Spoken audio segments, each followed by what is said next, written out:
ইসলাম ধর্মের ভিডিও রোজ একটা না একটা করি। তারা দাসী হয়ে থাকতো, গৃহবন্দী হয়ে থাকতো। আচ্ছা, আপনারা তো ধ্রুব রাঠিকে চেনেন তাই না, একজন কন্টেন্ট ক্রিয়েটর। ধ্রুব রাঠি কিন্তু সে কিন্তু একজন নাস্তিক। তো এই ধ্রুব রাঠি তার একটি ভিডিওতে সে কিন্তু এই যে সূরা তওবার যে 5 নম্বর আয়াত, এই আয়াতের বিষয়ে কিন্তু সে কথা বলেছে। আসসালামু আলাইকুম। নাস্তিকদের সহ্য হচ্ছে না যে মানুষ কেন ইসলাম ধর্ম গ্রহণ করবে। এই যে একজন হিন্দু মেয়ে, তিনি ইসলাম ধর্ম গ্রহণ করেছেন এবং ইসলাম নিয়ে তিনি প্রতিনিয়ত ভিডিও বানান।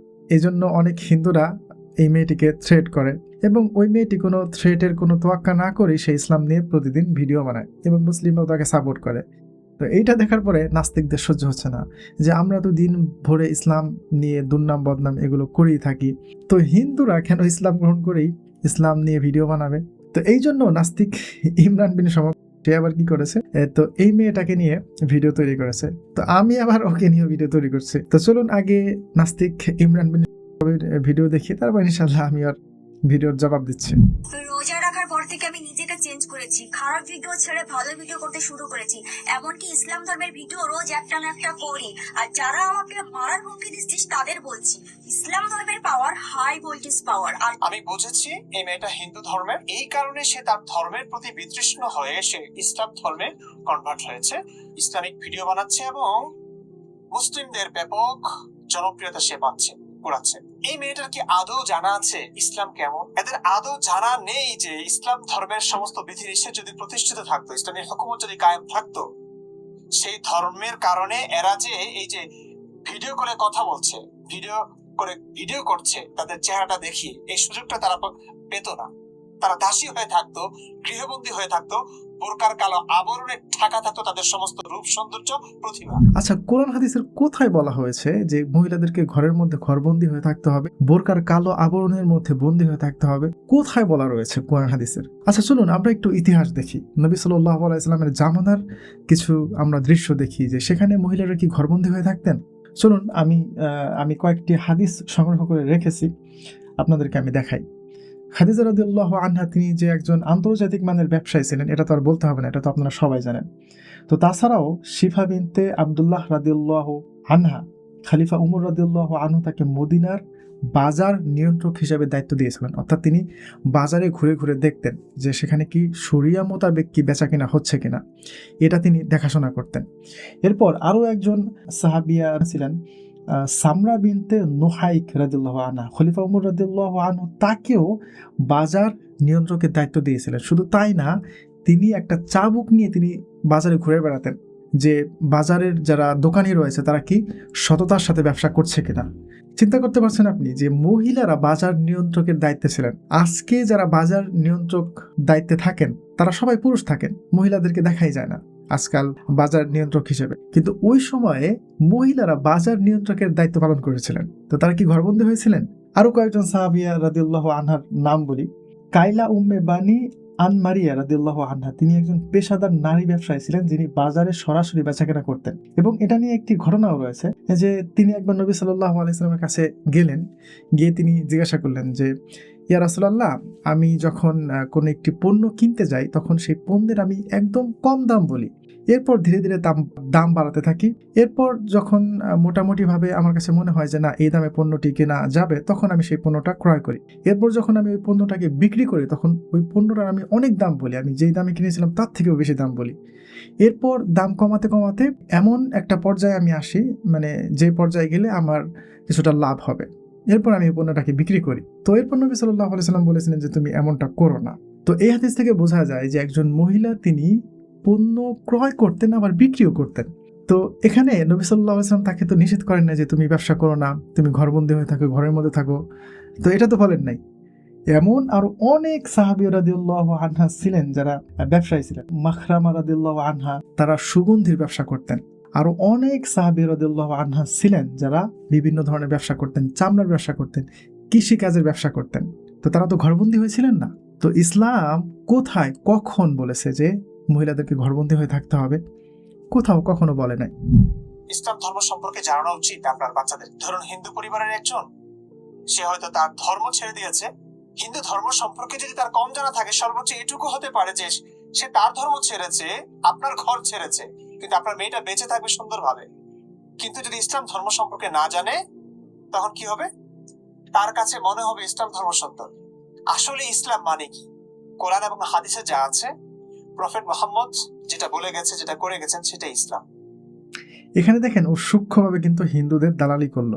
মানে একজন হিন্দু পুরুষ বা নারী সে হিন্দু ধর্ম থেকে ইসলাম ধর্ম চলে গিয়েছে, কারণ কি? কারণ হিন্দু ধর্ম সম্পর্কে তার যদি কম জানা থাকে। এখানে কিন্তু ও কম জানা, কি চরম লেভেলের দালালি আপনি একবার চিন্তা করেন। এখানে যদি বলে যে হিন্দু ধর্ম ভুল, তাহলে তো হিন্দুরা ওকে অ্যাটাক করবে। কি বলবো, আমি তো আগেই বলেছি আসলে এরা মানে নাস্তিক ঠাস্তিক, আসলে এরা কিছুই না, এরা হচ্ছে প্রকাশ্য হিন্দুদের দালাল। এরা রয়ের এজেন্ট হয়ে কাজ করছে, যে কিভাবে মানুষকে ইসলাম বিদ্বেষী করে তোলা যায়। বিশেষ করে বাংলা ভাষাভাষী বা হিন্দি ভাষাভাষী যারা রয়েছে, বা এই যে ভারত উপমহাদেশের যারা রয়েছে, তাদের মনের মধ্যে কিভাবে ইসলাম বিদ্বেষ ঢুকিয়ে দেওয়া যায়, এরা মূলত এই এজেন্ট হয়ে তারা কাজ করছে।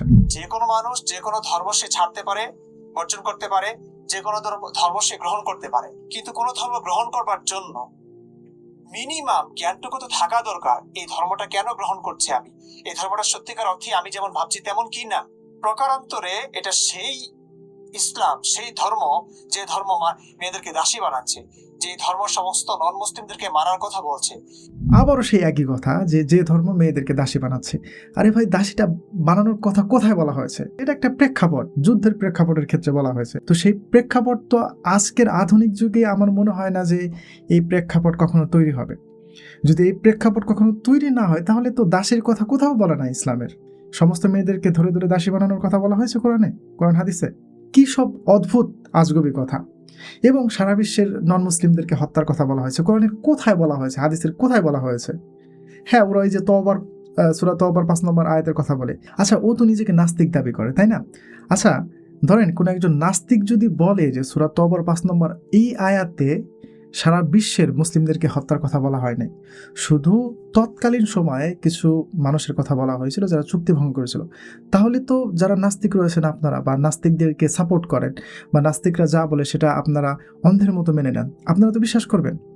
আচ্ছা, আপনারা তো ধ্রুব রাঠিকে চেনেন, তাই না? একজন কন্টেন্ট ক্রিয়েটর। ধ্রুব রাঠি কিন্তু একজন নাস্তিক। সে কিন্তু নিজেই এটা স্বীকার করেছে যে সে একজন নাস্তিক, সে কোনো ধর্মে বিশ্বাসী না। মানে সে বলে যে সে একজন হিন্দু নাস্তিক। তো এই ধ্রুব রাঠি তার একটি ভিডিওতে সে কিন্তু এই যে সূরা তওবার যে 5 নম্বর আয়াত, এই আয়াতের বিষয়ে কিন্তু সে কথা বলেছিল। সেই ভিডিওটি আপনাদেরকে আমি এখন দেখাচ্ছি। कुरान चैप्टर 9 वर्स 5 में लिखा है किल द मुशरिक, मतलब disbelievers wherever you find them. इन क्या इसका मतलब ये हुआ कि जो काफिर लोग हैं उन सबको मार देना चाहिए? ऐसी चीजें तो दो ही तरीके के लोग आपसे कह सकते हैं। पहले साइकोपैथ टेररिस्ट लोग जो एक्चुअली में लोगों को मारना चाहते हैं, और दूसरे व्हाट्सएप प्रोपेगेंडा फैलाने वाले लोग जो लोगों में डर बिठाना चाहते हैं। जब प्रॉफिट मोहम्मद अपने फॉलोअर्स से ये कहते हैं, ये बात करी जा रही है कुरैश ट्राइब के साथ लड़ाई के कॉन्टेक्स्ट में। मेरी राय में कोई भगवान, कोई अल्लाह, कोई गॉड एग्जिस्ट नहीं करता। তো এখন যারা নাস্তিক রয়েছেন, যারা নাস্তিকদেরকে অনুসরণ করেন, ফলো করেন, আপনারা এখন কি বলবেন? তো এখানে তো ধ্রুব রাঠির মতো একজন বিখ্যাত ইউটিউবার, তিনি এখানে বলছেন যে কোরআনের এই আয়াতটি শুধুমাত্র নির্দিষ্টভাবেই ওই সময়ে কিছু গোত্রের ব্যাপারে বলা হয়েছিল, সারা বিশ্বের সমস্ত মুসলিমদের কথা বলা হয় নাই। আপনি যে ধর্মটার প্রমোট করছেন না, প্রশংসা করছেন, সেই ধর্ম আপনাকে এই ভিডিও করবার অধিকারও দেয় না। আপনার এই সুন্দর চেহারাটা দেখিয়ে পুরো পৃথিবীকে দেখিয়ে আপনি ভিডিও বানাচ্ছেন, এই অধিকারটুকু পর্যন্ত দিচ্ছে না। আচ্ছা, এই যে এই মেয়েটা যে তার নিজের চেহারা দেখিয়ে যে ভিডিও করছে, বিভিন্ন ধরনের রিলস বা কন্টেন্ট তৈরি করছে, এগুলো তিনি কিসের জন্য করছেন? অবশ্যই টাকার জন্য করছেন।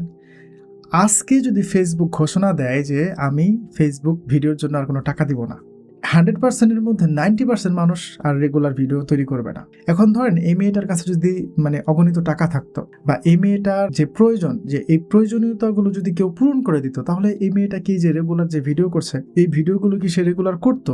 কখনোই করতো না। একজন মেয়ের দায়িত্ব আল্লাহ সুবহানাহু ওয়া তাআলা 4 জন মানুষকে দিয়েছেন, পিতা, বড় ভাই, স্বামী এবং পুত্রর কাছে দিয়েছেন। তো এই 4 জন মানুষও যদি তাদের এই যে মানে দায়িত্ব সঠিকভাবে পালন করতেন, তার বোন বা মেয়ে বা স্ত্রী বা মায়ের এই যে প্রয়োজনীয়তাগুলো, টাকা পয়সা যা যা প্রয়োজন, এই প্রয়োজনীয়তাগুলো যদি পূরণ করত, তাহলে কি এই মেয়ের ভিডিও করার কোনো প্রয়োজন ছিল? ভিডিওর সামনে এসে নাচানাচি, লাফালাফি এগুলো করার কোনো প্রয়োজন ছিল? কোনো প্রয়োজন ছিল না। আরে ভাই, ইসলামী রাষ্ট্র যদি কায়েম হয়, তাহলে তো একজন বাবা বাধ্য থাকবে তার মেয়েকে টাকা দিতে, একজন ভাই বড় ভাই বাধ্য থাকবে তার বোনকে টাকা দিতে, একজন স্বামী বাধ্য থাকবে তার স্ত্রীকে টাকা দিতে, একজন ছেলে বাধ্য থাকবে তার মাকে টাকা দিতে। তাহলে তার তো ভিডিও করার আর কোনো প্রয়োজনই নাই। ইসলামী রাষ্ট্র তো যদি কায়েম হয়ে যায়, তাহলে আমি মনে করি যে এই যে এত যে ফেতনা রয়েছে, যারা এই যে ভিডিও করে নাচানাচি লাফালাফি করে, এই ফেতনাগুলো শেষ হয়ে যাবে, ফেতনাগুলো থাকবে না। যারা ভালো বিজনেসম্যান, তাদের মেয়েরা কি কখনো এই ধরনের নাচ গান লাফালাফি কন্টেন্ট ভিডিও তৈরি করে? কখনোই করে না, কেননা তাদের তো টাকা রয়েছে, তাদের চলার মতো টাকা রয়েছে। তো তারা এগুলো করবে কিসের জন্য? তো ইসলামী রাষ্ট্র যখন কায়েম হয়ে যাবে, তখন তো এইসব মেয়েদের আর নাচানাচি লাফালাফি করার কোনো প্রয়োজন নেই, কেননা ওদের দায়িত্ব ভার তো আল্লাহ পাক 4 জনের কাঁধে দিয়েই দিয়েছে, তাই না? হিন্দু, মুসলিম, বৌদ্ধ, খ্রিস্টান সকলেই মানুষ। আমি সকলের জন্য কাজ করছি। আমি চাই না মুসলিমদের নির্যাতনের, নিপীড়নের শিকার হোক পুরো পৃথিবীর সকল নন মুসলিম, কারণ তাদেরকে আমি মানুষ মনে করি। আমি সেই কারণে মানবতার জন্য আমার নিজ ধর্মটা আমি ছেড়ে দিয়েছি, এবং এই কথাগুলো আমি বলছি আমার জীবনকে বাজি রেখে। বাহ, কি সুন্দর বানোয়াট মিথ্যা কথা! কোরআনের কোথায় বা মানে কোন হাদিসের উদ্ধৃতি দিয়ে ওই কথা বললো যে সারা পৃথিবী মুসলিমের নির্যাতনের শিকার হবে? বরঞ্চ আমরা সারা পৃথিবীতে কি দেখতে পাই? সারা পৃথিবীতে আজকে যারা মুসলিম রয়েছে তারা হচ্ছে মুসলিম, যারা নির্যাতিত নিপীড়িত তারা হচ্ছে মুসলিম। আজকে ভারতে মুসলিমরা নির্যাতিত নিপীড়িত, আজকে মিয়ানমারে মুসলিমরা নির্যাতিত নিপীড়িত, আজকে ইরানের মুসলিমরা নির্যাতিত নিপীড়িত, ফিলিস্তিনের মুসলিমরা নির্যাতিত নিপীড়িত। বিশ্বের আপনি যেখানেই তাকান না কেন সেখানেই মুসলিমরা নির্যাতিত নিপীড়িত। কোথায় হিন্দুরা নির্যাতনের শিকার হয়েছে, কোথায় খ্রিস্টানরা নির্যাতনের শিকার হয়েছে, কোথায় বৌদ্ধরা নির্যাতনের শিকার হয়েছে? সূরা আনামের 104 নম্বর আয়াত সম্ভবত, সেখানে আল্লাহ তাআলা কি বলেছেন যে যারা আল্লাহকে বাদ দিয়ে অন্য কারো উপাসনা করে, অর্থাৎ সে যে কোনো ধর্মের মানুষ হতে পারে, তাদেরকে, মুসলিমদেরকে গালি দিতে নিষেধ করেছেন। চিন্তা করুন যে আল্লাহ সুবহানাহু ওয়া তাআলা সামান্য একটা গালি পর্যন্ত দিতে নিষেধ করেছেন যারা অমুসলিম তাদেরকে। সেখানে নির্যাতন নিপীড়ন তো অনেক দূরের কথা, একটা গালি পর্যন্ত দিতে নিষেধ করেছেন। তো এই আয়াতগুলো কি ওরা চোখে দেখে না? ওরা যদি চোখে না দেখে, না দেখুক, ওরা হচ্ছে অন্ধ। কিন্তু আপনারা যারা সচেতন মানুষ রয়েছেন তাদেরকে, আপনাদেরকে আমি এই আয়াতগুলো দেখাই। তো এই ফিতনাবাজদের থেকে আপনারা একটু সচেতন হন। আপনারা যারা, বিশেষ করে যারা মুসলিম রয়েছেন, আপনারা এদের বিভিন্ন ধরনের কোরআনের আয়াতের ব্যাখ্যা, হাদিসের ব্যাখ্যা শুনে আপনারা বিভ্রান্ত হন। আপনারা কেন বিভ্রান্ত হন আমি তো বুঝি না। একদম স্পষ্টতই বোঝা যাচ্ছে যে এই হচ্ছে একটা ফিতনাবাজ। তাহলে এর কথা আপনারা কেন বিশ্বাস করেন?